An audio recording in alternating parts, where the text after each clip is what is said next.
là, il y a eu des réactions. Encore le PQ. Puis là, les autres, je ne sais pas si on a les clés de l'Assemblée nationale, là. Mais M. Paradis, il réagit au rapport de la CDPQ là, sur le tramway. Et non, il ne recommande pas un troisième lien. Il a juste mentionné la sécurité. Il va t'expliquer là, que, en plus, la CDPQ, là, elle ne parle pas d'un enjeu de sécurité ici. Elle mentionne. C'est comme mentionner que si, je ne sais pas, moi, il n'y a plus d'eau, ça va. Oh, mon oreillette vient de partir, un peu, je vais mettre l'autre oreillette. Mais il n'y a pas d'enjeu, là. Il n'y a pas rien d'éminent ou quoi que ce soit dans ce sens-là. OK? T'as un peu, je vais de partir, là, t'entends ça. Monsieur Paradis, je vais juste me repluguer, là. Bouge pas. Ça replugue-tu? T'as un peu. OK, c'est complètement déplugué. Bon, t'as un peu.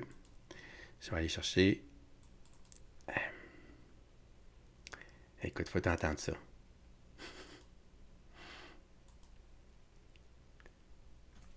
Bon, il s'est replugué. Parfait. Excuse-moi. Ça doit être parce que ça fait 3 heures.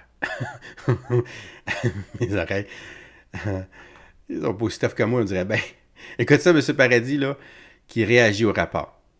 C'est une bonne journée, je pense, pour toute la région de Québec et pour la Rive-Sud. La Caisse de dépôt et placement nous a révélé aujourd'hui les conclusions de son étude de la question des transports et de la mobilité durable à Québec et dans toute la région. Elle dit d'entrée de jeu qu'elle a consulté 1000 études sur cette question-là. Et en réalité, le produit de son travail aujourd'hui, c'est de confirmer ce qui était en cours, ce qui était en marche dans la grande région de Québec. Donc, elle confirme que la solution pour le transport collectif structurant, c'est le tramway. Elle indique qu'un lien interrive de centre-ville à centre-ville entre Lévis et Québec ferait partie de ce plan intégré et ce plan à long terme pour le développement des transports collectifs et de la mobilité durable dans l'ensemble de la région. Et en quelque sorte, nous, on est content de constater que la Caisse de dépôt et placement, en réalité, confirme ou va dans les mêmes lignes que celles qui étaient proposées lors de la dernière campagne électorale en 2022 par le Parti québécois, c'est-à-dire donc un réseau de transport collectif structurant et un lien interrive de centre-ville à centre-ville. Donc, c'est une vision claire, c'est une vision ambitieuse sur 15 ans que nous présente la Caisse de dépôt et placement. Son rapport vient d'être salué par la Ville de Québec qui se dit prête à aller de l'avant en partenariat avec l'ensemble des parties prenantes. Et nous aussi, on se joint à cet appel-là, en réalité, à la mobilisation, à ce que les forces vives de toute la région de Québec se mobilisent pour que nous ayons des résultats. Parce que depuis 6 ans, il n'y en a pas eu de résultats et on a perdu 6 ans et beaucoup d'argent sur en raison de tergiversation du gouvernement. Maintenant, il est temps d'avancer sur les bases de ce rapport-là qui, on le redit, confirme beaucoup de choses qu'on savait déjà et va dans un certain nombre de détails. À cet effet-là, je pense qu'il faut faire attention à une chose qui nous avait été signalée aussi dans un rapport d'analyse précédent par HEC Montréal sur les risques de politisation.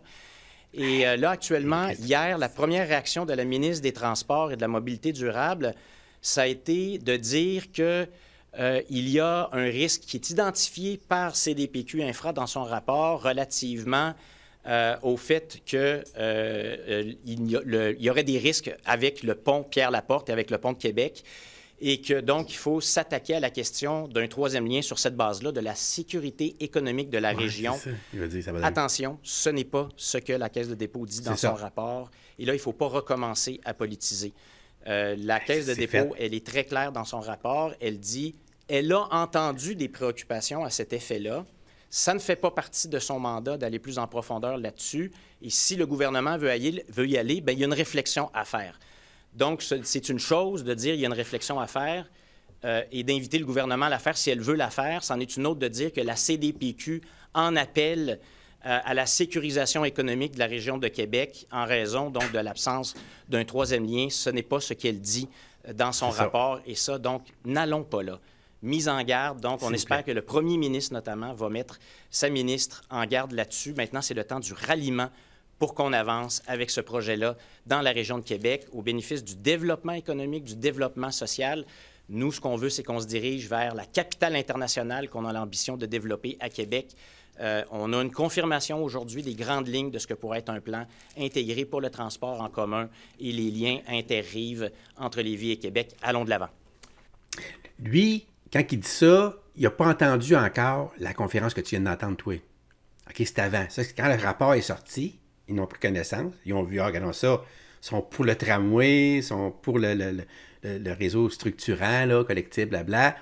Mais pour ce qui est du troisième lien, il n'y a pas l'achalandage nécessaire pour justifier le coût, pour la réalisation de ce projet-là. Il y a eu, oui, c'est sûr, une question de sécurité. Pour la sécurité, bon, mais rien là pour justifier ça. Même pour la sécurité, là. Ils disent pas, là, ça prend ça parce que c'est le gouvernement, lui, qui lit ça puis dit, hey, oh, on a notre ligne ici, là.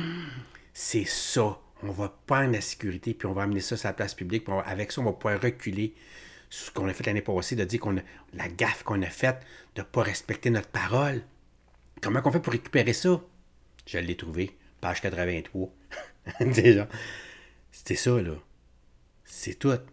Puis là, il arrive avec ça, puis il dit au nom de la sécurité. Bien, il l'a dit, il dit c'est au nom de la sécurité. Puis là, on lui dit, oh, mais ça va coûter cher pareil. Ouais, mais au nom de la sécurité, tu sais, je t'ai dit, là, on le sait, au Québec, au nom de la sécurité, on peut tout détruire, là.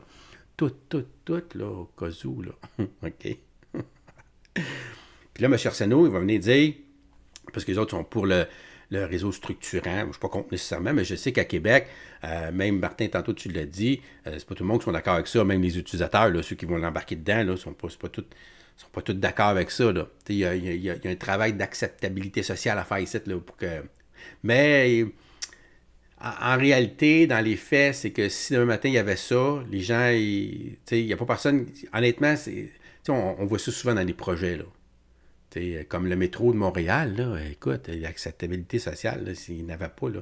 J'ai vu des vieux films en noir et blanc, là, les gens, non, personne ne va prendre ça, le métro, puis c'est plein coût d'argent pour rien, puis on veut rien savoir de ça, puis là, tu vois un cheval passer à côté. Puis, tu sais, c'est fantastique, là. Après ça, là, on veut tout ça, tu sais. Mais avant que ça se fasse, là, en ce moment, là, c'est vrai que l'acceptabilité sociale à Québec n'est pas c'est quasiment 50-50. C'est pas 70-30. Là. C'est loin d'être là. Il y a une grosse moitié là, qui ne veut rien savoir de ça, coûte trop cher. Moi, c'est l'auto que je veux de toute façon. Bon. Fait que ça ne les intéresse pas pantoute. Mais est-ce que si ça serait là, ben là, il en veut pas, il est là, ben là, il en profiterait. Puis là, à un moment donné, il trouverait le beau côté de la patente, là, comme dans tout projet d'envergure comme ça. Là. C'est sûr que le changement, il y a toujours une frange de la population qui est rébarbatif à ça. Ceci étant dit, peu importe qu'on soit pour ou contre, pas ça, là. Monsieur Arsenault, ce qu'il va mettre en surbrillance, puis là, c'est là que je le suis à 100%, c'est qu'on a perdu 6 ans. Tu sais, je te l'ai dit, tout le long, je te l'ai dit, on a perdu quand même 6 ans. Il était tout ficelé, tous les argents étaient raccrochés au projet. Il était pour se faire, c'était pour se faire. Là. C'est la CAQ qui a saboté le projet. Il a saboté le projet. C'est ça pareil, OK? Puis là, ben là, au moins, si tu le sabotes, il faut que tu l'écrases puis tu l'élimines. Au moins, là, non, là, il dit qu'il va le faire. Il s'engage à faire la phase 1. Ça veut dire que là, ça va coûter le double de ce que ça aurait dû coûter. C'est ça le problème. C'est ça le problème. Si vous permettez, je veux juste compléter parce que la question est tout à fait pertinente. Moi, j'ai un appel au gouvernement pour une prise de conscience sur les gestes qui ont été posés, qui n'ont pas été posés au cours des 6 dernières années, qui font en sorte que le projet de transport structurant à Québec, il a doublé dans ses coûts. Et il faut le faire encore, parce que nous, on croit que la capitale nationale du Québec doit avoir droit à un système de transport structurant, comme toutes les villes de son importance, partout ailleurs en Amérique du Nord et en Europe, et même au-delà. Et ce que le gouvernement a fait, c'est qu'il a multiplié les obstacles. Il a mis des bâtons dans les roues de la ville qui avait normalement le mandat de réaliser le projet en question, qui devait être livré pour 2026.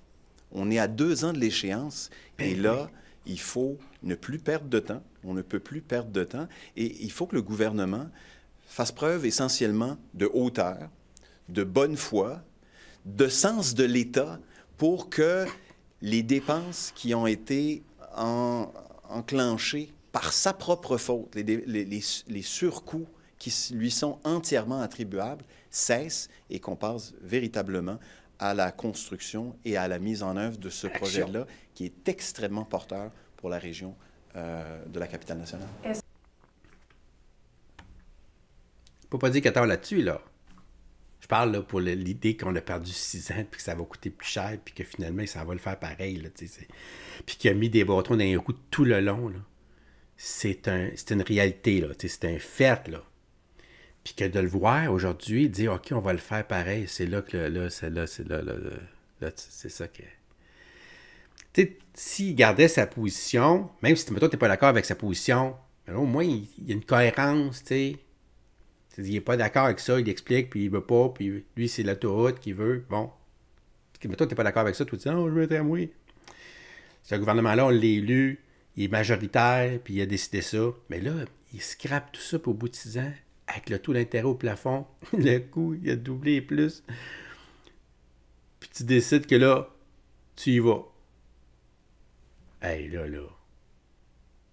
Parce que la caisse que tu as mandatée t'a dit, ben oui, ce serait une bonne idée de faire ça, la structure. On y explique, là, tout le rapport l'explique, là, à cause de la mobilité, des infrastructures, toute l'économie. Il t'explique par A plus B là, que je parle pas que c'est nécessairement que tu es d'accord, mais sur papier, là, c'est tout beau. Là. Puis puis il l'a dit, là, c'est de partout aux États-Unis, des villes qui ont l'air d'une vraie ville là, des années 2000.